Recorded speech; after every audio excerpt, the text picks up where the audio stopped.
Hi everybody, it's Karl and Laura Forehand. We're happy. We had a long day, so it's kind of weird to sit down at the end of the day and record a video. But we've at this point in the conference, we'll have had a long day also, so we may look the same. We're glad that you guys dropped by for Leaning Forward. Leaning Forward, we imagined a couple of years ago when we were doing the Nomad conference during the pandemic as a way to do seminars, and now a lot of people are doing them this way. It just makes sense not to have to drive somewhere and pay a lot of money. And of course, this one's free. But what Laura and I wanted to talk about is the book that we wrote together about 2 years ago also, called Out into the Desert, Thriving Outside of Organized Religion.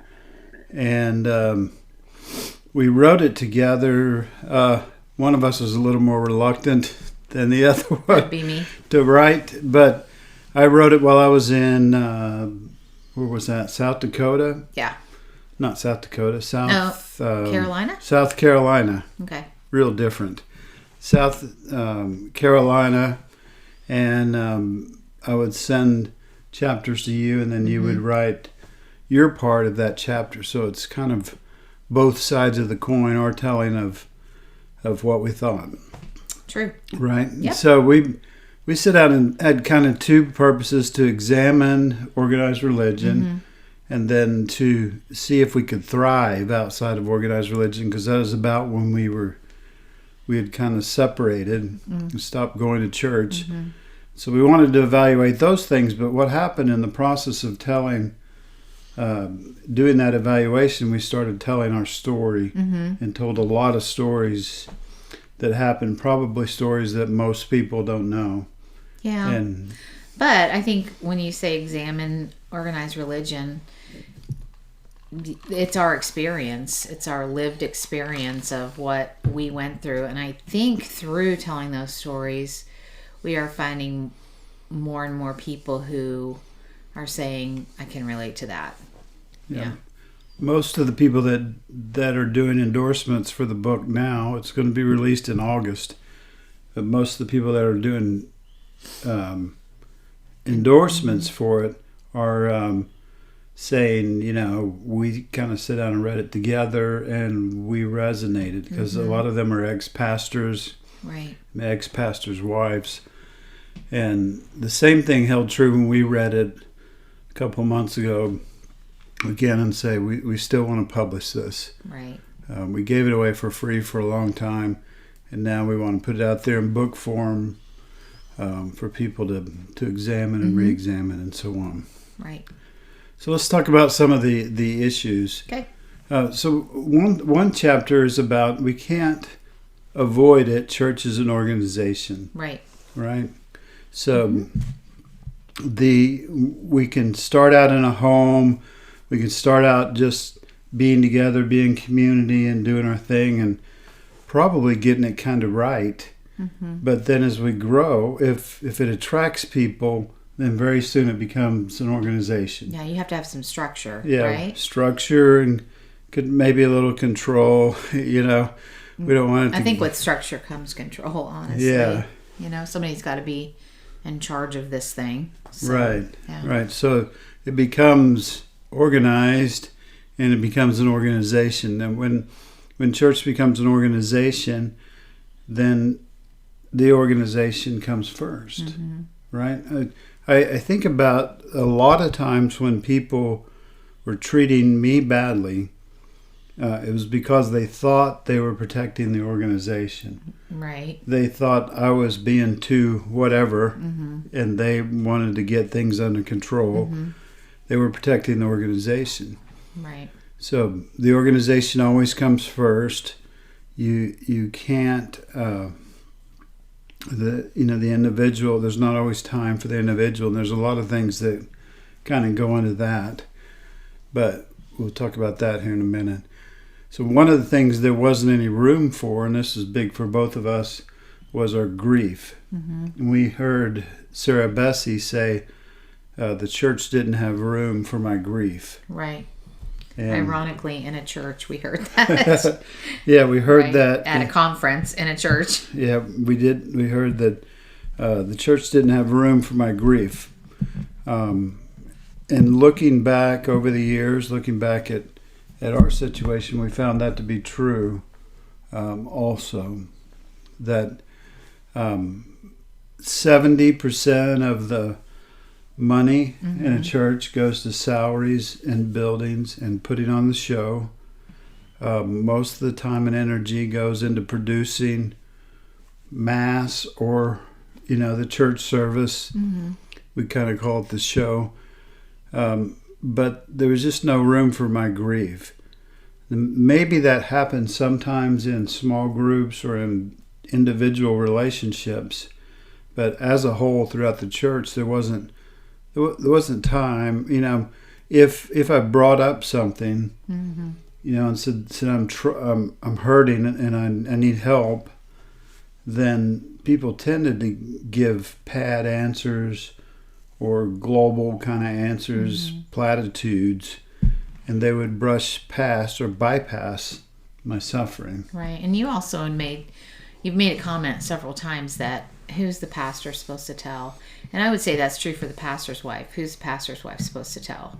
Because a lot of times if you share something, that's hurtful or deep or intimate, a lot of times what's been my experience is that it gets back to, say if I was to tell a women's group or something like that in the church, it would get back to the husbands who would then, have to take care of it with you or whatever. So again, who are you going to tell where it's not going to have some sort of negative consequences? Yeah. So some people would see me speaking about those things outside the church now as negative or attacking the church or whatever. But, it's only been outside the church that we've been able to process our trauma and our grief, right? I mean, we've been able to start doing some work finally.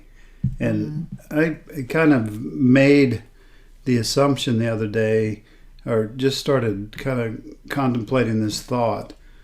If that's true, who can the pastor talk to? Who can the pastor's wife talk to? Then we've set up churches where there's a key man, choose man or woman, and their spouse. They're the key person. They're leading all of this. They're telling us what to think and what to do. Yet it's likely that they have unprocessed trauma, at the least, if not full blown. That's true. And and a lot of times they, no fault of their own, they're in this position where they are expected to be a counselor, but don't necessarily have the education to do that, to help people process their trauma, which just, in my opinion, leads to more trauma. Yeah. So. Yeah, and so we don't want to be the ones to say, that the church or pastors had bad intentions. Right. Because I don't think they did. I think they had good intentions. They wanted to help people. They attracted people with trauma. But then when you don't have time for the trauma or the resources, or you don't really know how to do it, then you're just taking money from people. And when traumatic issues come up, when I say I'm hurting, then I get platitudes and bypassing, like God is in control, or it's all going to work out, or scripture or something. Yeah. And so we bypass over those issues and they just kind of continue on. So, where was I at? So, Sarah Betsy, you talked about that. So the world has changed. In the 21st century, about 500 years ago, we had the Reformation, and the printing press was developed around that time, and so they started to have more copies of the Bible and so on, and it changed everything. But in the 21st century, we have internet, Zoom, YouTube, and Facebook groups and all these things that we realized during the pandemic, we could have a lot of community online, and it was sometimes good community. I mean, really good community, and healing community. I think about, I was doing some shadow work during my stroke recovery and was able to, in a matter of minutes, talk to a counselor, a real therapist online, and then my lifelong mentor kind of friend that I could talk to. And so it just led kind of to the evaluation kind of all throughout this book of what do I get? The average person gives $1,000 a year. It's really like 900, but it works better if you use 1,000. It's easier to multiply. Right. But so let's say the average person gives $1,000 a year. And what do they get for that they can't get somewhere else? I know that sounds kind of crass to make that evaluation, but if we're going to go out and earn money and then give it to an organization to supervise my spirituality, what am I getting for that I can't get anywhere else? Right? Right. Yeah. And so just kind of went through that and evaluated it. I can hear the best sermons in the world if I like sermons. I prefer podcasts because it's a discussion. But we were driving an hour to church, and I'd listen to a podcast there and a podcast back. Right. You know, and we could have watched the service online. And I know it's just a little more exciting in person. But then we also, you know, the music, if I like music, then I can get music or a worship service or watch the worship service that I just drove to. I could watch that online. We have really been, I think, kind of touched by having a podcast.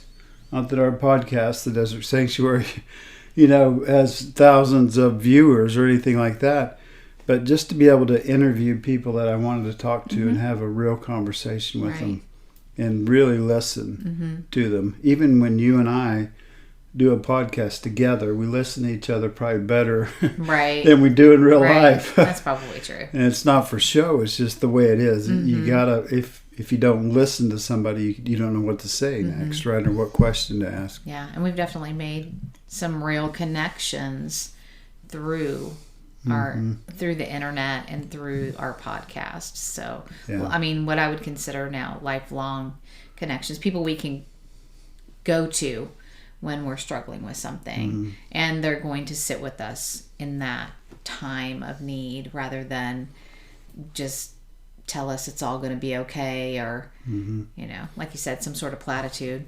Yeah, it's very little that I can get there, going to that building, that I can't get somewhere else for free. And money's not the only issue, and sometimes it's just more effective. A lot of times we're leaving our own community to go to a building that really is not, it's not authentic community. It's where we go and listen to somebody and listen to music, and we might interact with a few people, but it's not real community. It's not people we're really living life with. I know we say that sometimes, but within the church organization, we're not really living with them. You know, it's not like our kid, you know, knocks out the neighbor's window. That's a different kind of community. You have to learn to get along, and you have to actually live together. So we're really not the best ones to talk about that because we're both introverts. Yeah, we like to sit on our porch and just wave at people we more should than go have over people. and talk to them. Yeah, well, we say that a lot, yeah, but we don't do it. Yeah. But a lot of times people are leaving their own community to have this kind of false community. And there's really, you know, Sunday morning is really the most segregated time during the week. It's people that are like us, that believe like us. There's really not diversity on Sunday morning. And I know people could argue that all day long. But for the most part, we just looked at that kind of in depth of what am I getting? Why am I going there? And if Jesus said you're really not going to worship in a place, should we be? Should we really be doing that? Right. So we talked about how the church causes trauma, and that's so directly and indirectly. The sexual abuse is rampant in churches. It was the Catholic Church. When we were Baptists, we'd always talk about the Catholics. That's them. Yeah. Then the Southern Baptist youth pastors' numbers came out, and then they covered it up and so on. That's another thing an organization does, is it protects itself. Right. It doesn't like to change its beliefs because it has this broad section of people that are depending on them to stay the same. So it doesn't like to change its views on racism, for example, or how it treats women and all those things. So one of the last things I said was we see people evolving and thriving out here. And so that's an unscientific evaluation. I don't have footnotes and things to validate that, but I do know that there's scores of ex-pastors' wives out here, and their general disposition is, how would you describe that? I mean, they seem, to me, I experience them as just this peace about them, they're just able, maybe a freedom, if you will, just they're not living in constraints, bound by a religious organization or a denomination. And I know that took some time for me to get over, because I just would second guess myself as far as, is this the right thing to do? Because, I've always been told it's not. And so, and I still struggle with some of that stuff, but there is more, I think, I've experienced more of a freedom, not being constrained by those parameters any longer, and I've seen that in others too, who are also thriving in the desert, if you will. Yeah. One of the biggest pushbacks we get is, well, what about community? I talked about that a little before, but we find community everywhere. We find community at work, in our actual community, at school, the places we go, the stores we go into. Right. During my stroke recovery, people raised $5,000 for us to help with my income that was lost. And those were, some of them were actual family members. Some of them were actual church members from somewhere that we had been. But a lot of them were just people out here in the desert, as we call it. One guy calls me once a week. He still does since my stroke. Calls me every week. And then some of my close friends have checked on me religiously. And we find community out here, and we see people always told us this was the fear factor. You're going to go to hell, you're going to slide down a slippery slope, your life's just going to crumble, and you're going to plunge into sin. It's like, you're going to be running up and down the streets, I don't know what, and I don't think people do either, but they just have a fear that if I step outside of this thing that's supposed to protect me, that's supposed to heal me and deal with my stuff, then I won't have any protection. I won't have a good life. And most of our friends' lives are way better. They're happier, more fulfilled. They're at peace. They feel, like you said, free. And they're finding their place. They're finding their beliefs. And they're happy. Right. So I know that's not a scientific study. I can't point to any. And I think it's pretty new, but I think those studies will come out, and to me it doesn't matter because I know what I feel, and I know what my friends feel, and I know how they act. I do think a lot of that stuff is starting to kind of come to the surface because I know they're starting to do more of, since COVID, what's the percentage of people that are either going to church now versus pre-COVID, or just where are people spiritually now. And I know numbers in organized churches, organized religions are, maybe not religions is probably not the right word, but I know people going to church has dropped significantly. And I mean, we don't sit here and go, yay us, but it's just, I feel like if that, I mean, we've talked about this before. If church is a place that brings you life, feeds you, then that's not what we have an issue. That's not what we take issue with, I guess. But on the flip side of that, if not being inside the walls of the church brings you freedom and peace, then that is also valid and should be able to. You should be able to live that out. Yeah. We were challenged by Cindy Wong Brandt. She said, take a year off. And maybe she kind of saw it in her eyes, but she said, if you can't, then ask yourself why you can't. Is it guilt, or is it shame, or is it, what is it really that's keeping you there? Right. And I think, one of the next points down the second part of the book is about that we have this kind of low-grade addiction to church. And the number one thing that people say besides community is they'll say, well, I like going to church. It feels good. Sure it does. And it feels good because it's on purpose. It's designed to feel good. Right. And all of the Hillsong music and that kind of stuff is designed to evoke emotions in you.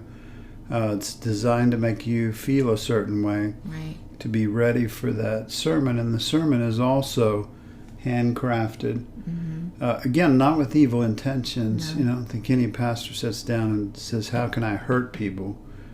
No, I don't but think they so. tend to sell with fear, and then they provide the answer. And so that feels good that somebody, I used to say, people used to say to me when I preached, you stepped on my toes, right? Or I got my fix for today. Because there was something, emotional that happened when they did that. And maybe we could argue about whether that's the spirit or what is that. But church is addictive. Religion is addictive. It's something that's designed to attract us.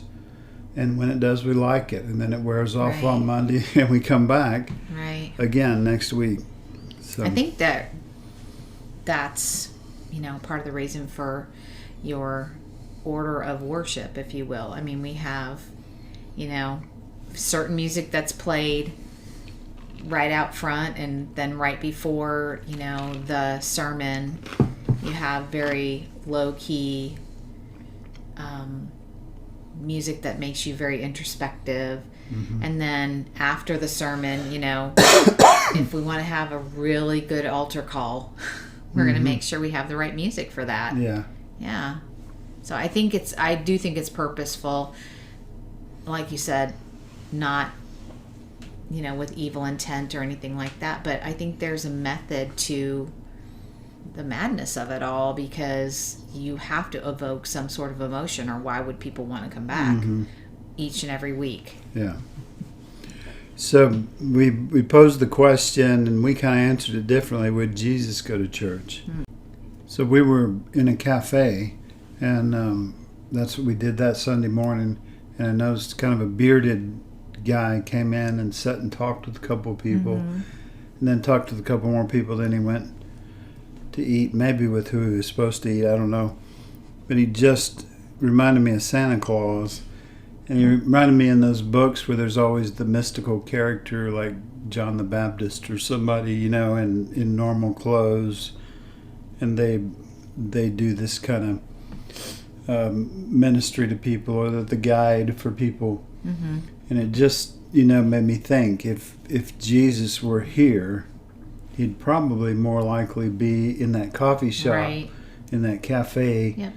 like that, than where he was. Mm-hmm. And I think you kind of said something else. Do you remember what you No, said? I do not.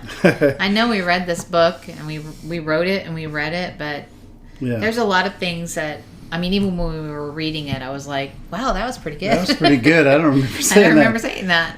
I remember what you said was Jesus might go to church because he would go wherever the people were. Yeah, and maybe even where hurting people are. Mm-hmm. However, I would add to that and say that I think so many times we try to contain Jesus, and I don't think Jesus should be contained to a building. Mm-hmm. So, because there are wounded people in churches, but there are wounded people everywhere. Mm-hmm. And I don't think that Jesus is going to limit himself to hurting people inside a church building.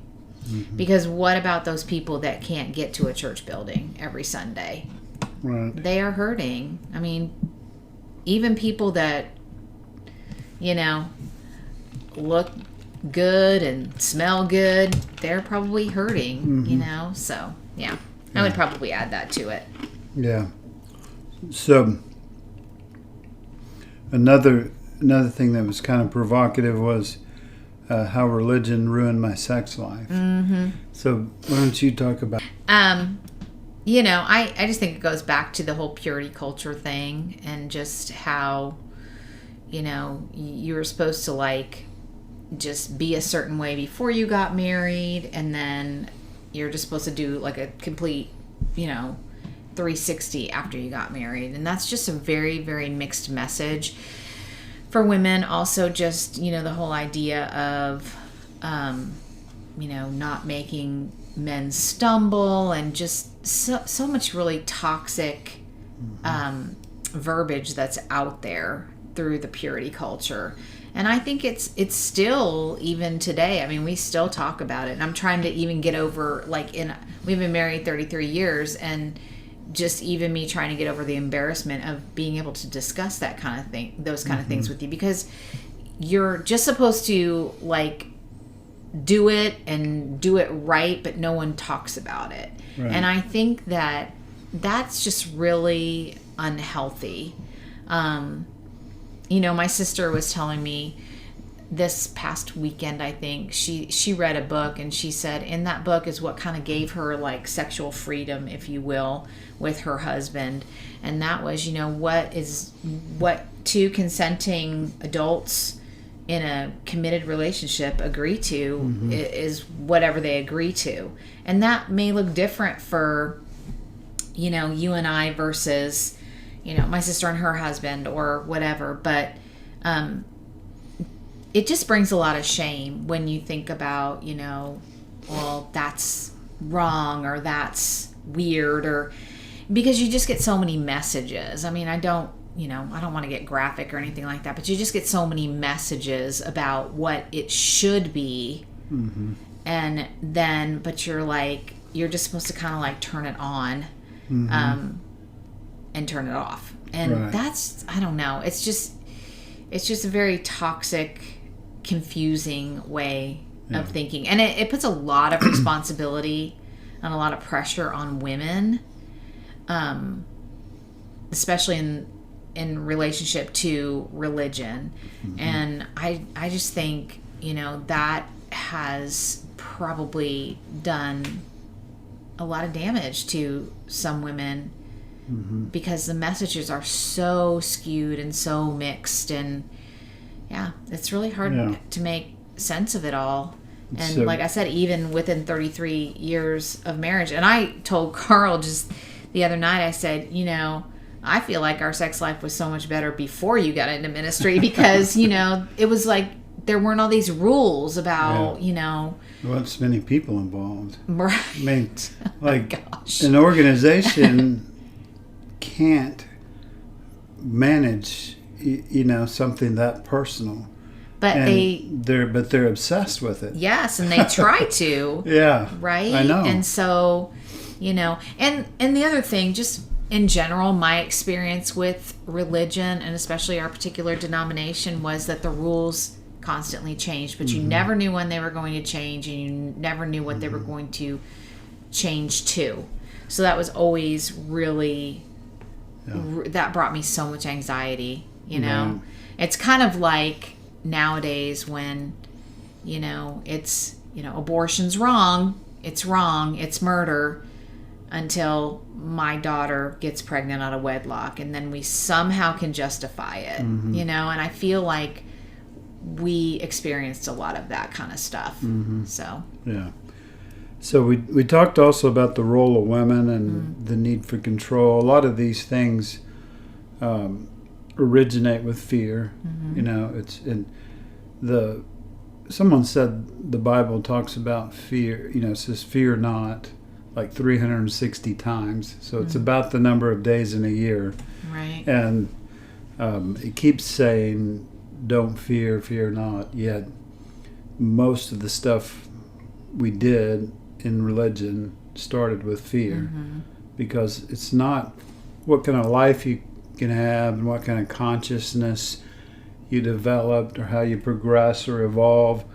It was more about how do you not mess up, how do you not fail, and we were afraid of failing as an organization. Well, and just the shame of being found out if you did fail, Yeah.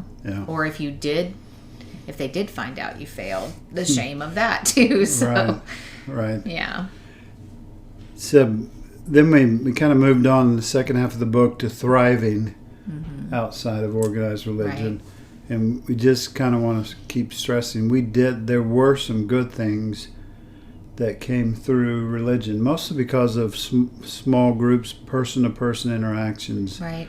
There were some good things, but we talked about thriving a little bit earlier, about thriving in community outside of organized religion, how that we found real genuine community. We went and visited some friends last summer that we've met online and still have a great friendship with. But we also talked about finding our voice, and this was really interesting to me. You can talk about your side of it, but I also thought as a pastor that I had a voice.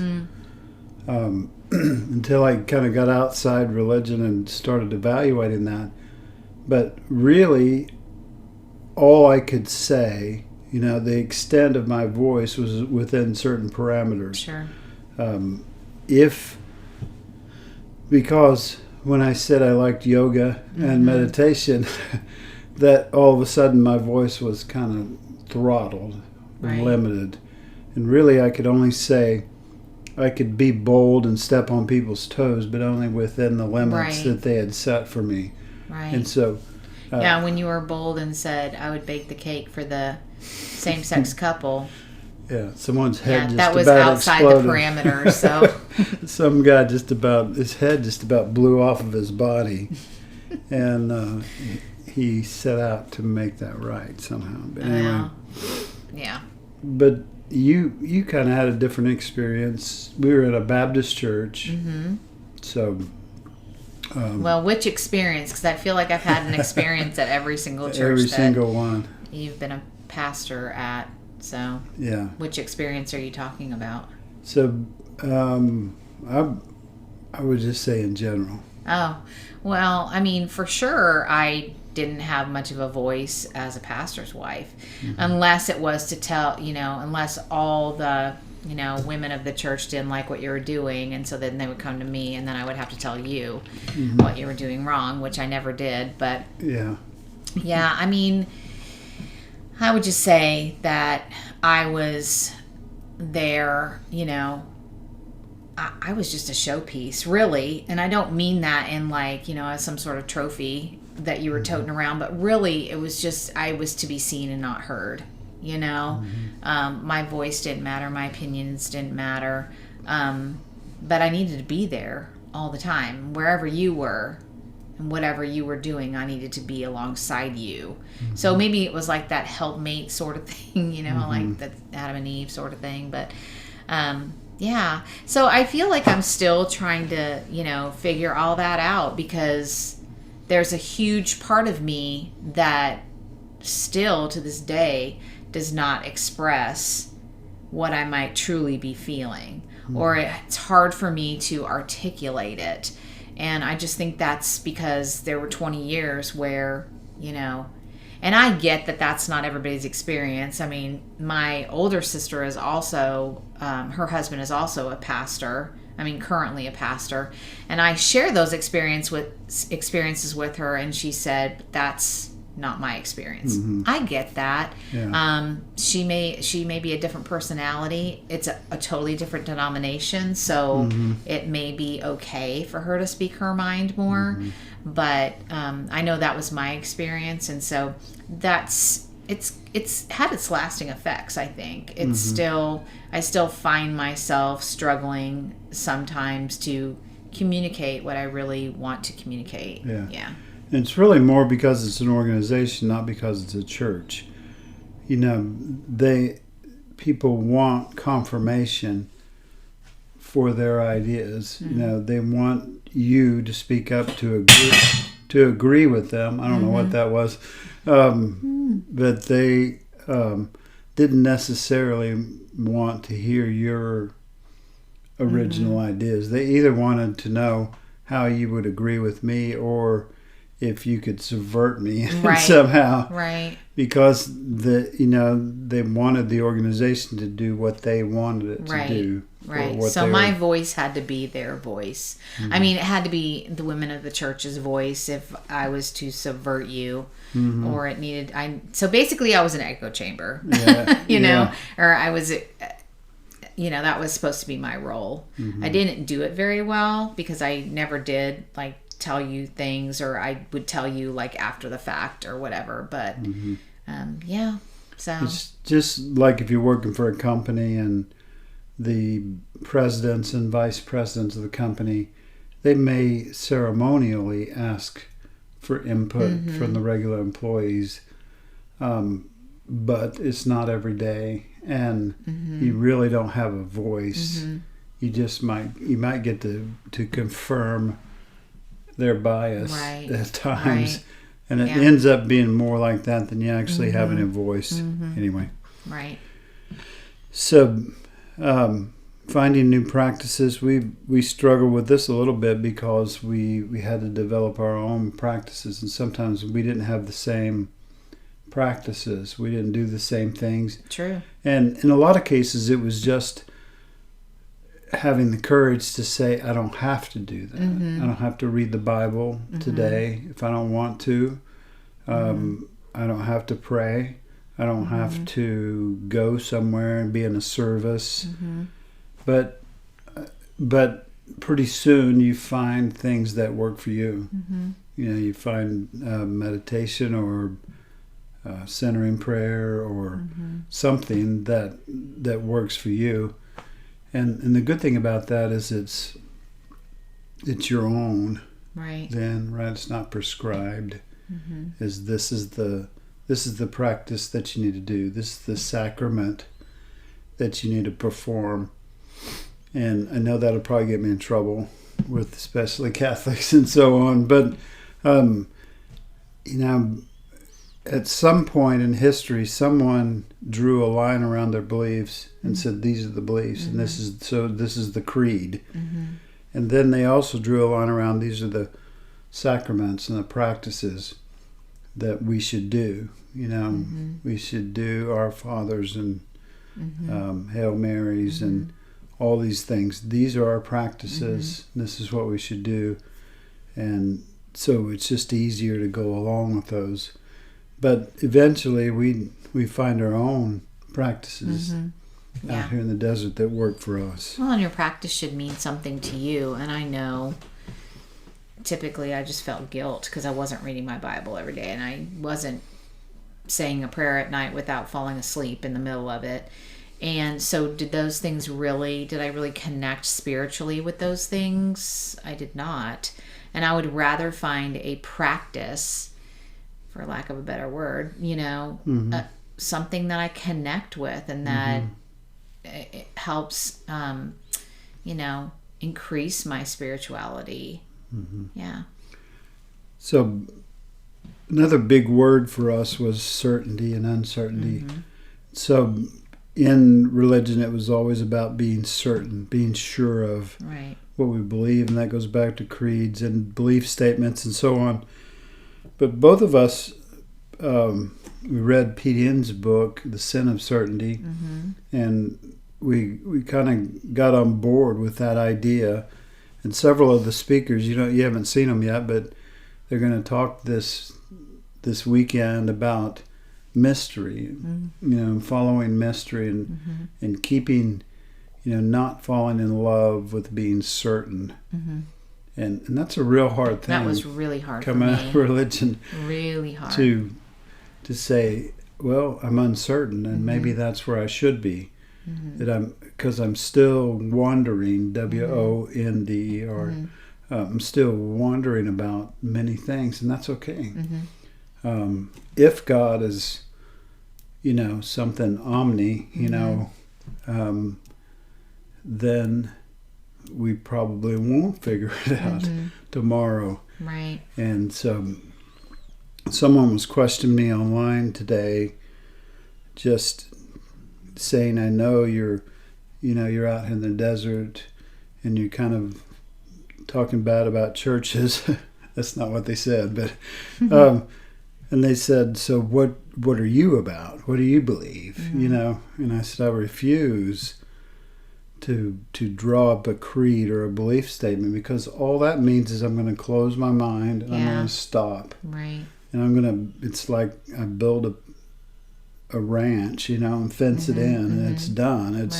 It's what it is, and maybe I can enhance it a little bit, but that's, to me, when I start dying and conforming and so on. Right. Right. So, anyway, one of the key things I think that most people are finding in the desert, they're finding healing, and we talked about that a little bit before, but we're just finding time to heal. Where the church didn't have room for my grief, the desert has room, and it has some it's vast. It has some free time where we can be with each other and spend some time healing. Right. So we want to thank you for coming out to visit us and being here at the Leaning Forward conference. We're going to do another one of these in a couple of months. We'll most likely have the recorded versions of this available for a very cheap price pretty soon. But also we'll be doing another one in August and maybe another one in October. So we invite you back. Keep joining the conversation. And just, Laura and I aren't building another church. I wouldn't go to it if we did. So the Desert Sanctuary is not an organization. It's kind of metaphorically a place where people wander in and out, and we just hope when they come by that they're seen and heard, and that somebody has time for them. And I think in general that's what they're finding. So we invite you out. All of our stuff is called the Desert Sanctuary, and it shouldn't be hard to find.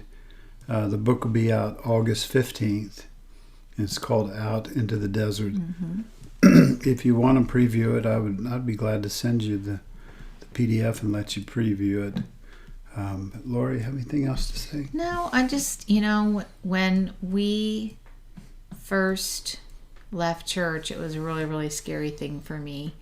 And, I think I struggled with so much about, I knew it was the best thing for us because there was so much anxiety going to church, and it really took a toll on our relationship and everything. But I guess I would just say that this is where I've found true community and a place where I feel like I am heard and all those things that we talked about today. I feel like I can post my thoughts even if they're not very Christ-like. And people are, people hear me. They don't necessarily validate, like they don't have to agree with me or anything like that. But I feel like I'm heard and challenged. And so, yeah, I just wish that for everyone that has joined us at this conference this weekend. So, yeah. Yeah. So Leaning Forward was born out of me as a child when I would go exploring with my brother and my friends, and we'd walk down the creek or crick, depending on where you're from. It's EE. I'm a teacher. It's creek. And we would walk down that creek, and then we'd get out and look kind of out over the horizon, and we'd say, "What's that?" And when we do that, then you follow that and you find something new. But even when you get there, you still look kind of out over the next horizon and say, "What's that?" And you follow your senses, and you do what feels right. You do what moves you, and you see what's over the next horizon. And I think that's what Leaning Forward is, hopefully, is a bunch of us just looking out at the horizon saying, "What's that?" and "What's next?" And we believe there's a certain amount of vulnerability and courage to that. But most good things involve courage and vulnerability. So we invite you on the journey with us. We wish you well, and have a good night.